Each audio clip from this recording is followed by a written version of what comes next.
Welcome to my channel. This is JC Rock and Metal Reviews. My name is John. I know I haven't been on camera for a while now, but I am going to be easing back into it. This will be a short video. The new Korn album is only about 30 minutes long. The name of the album is Requiem. I'm going to try to keep this just brief and to the point. I have been a big Korn fan since the beginning. I bought most of their albums throughout the mid-90s and mid-2000s. I kind of stepped away from them in the later 2000s, but when they released their 2016 album, I got back into them.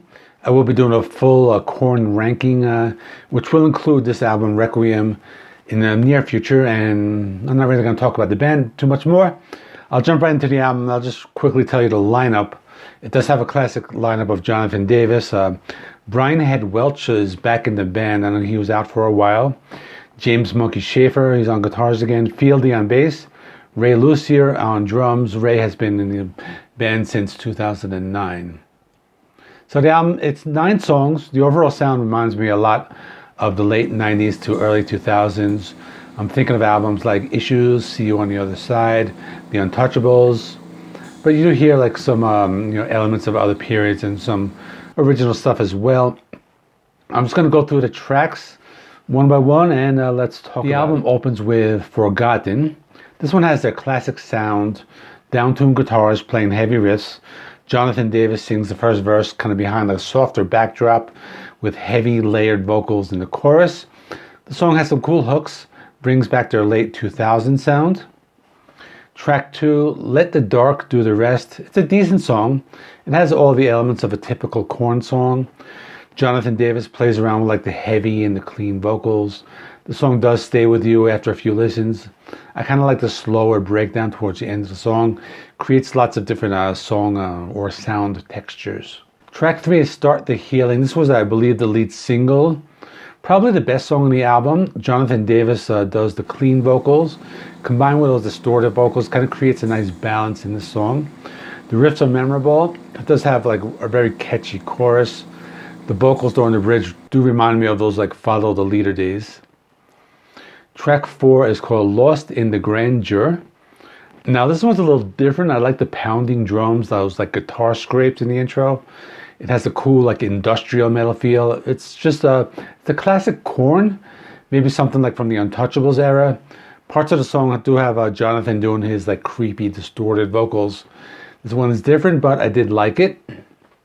Track 5 is called Disconnect. Another song with a classic Korn sound. Has this stop-start riffing, goes into these atmospheric guitar chords, build up. Jonathan Davis kind of delivers the first verse. Has a very like big sound, lots of like layered tracks, the guitar and bass. I kind of feel like the Korn were recorded this kind of the way like Devin Townsend does his recording, with just like lots of like track after track after track. Has that very like very thick sound to it. Track 6 is called Hopeless and Beaten. Pretty cool song and has a very slow, heavy guitar sound. Builds up until the first verse. The song has a slow pace, very heavy and sludgy tone to it. Jonathan Davis also does these very heavy and guttural death growls at one point in the song. And I do like this one very well. Track 7 is called Penance to Sorrow.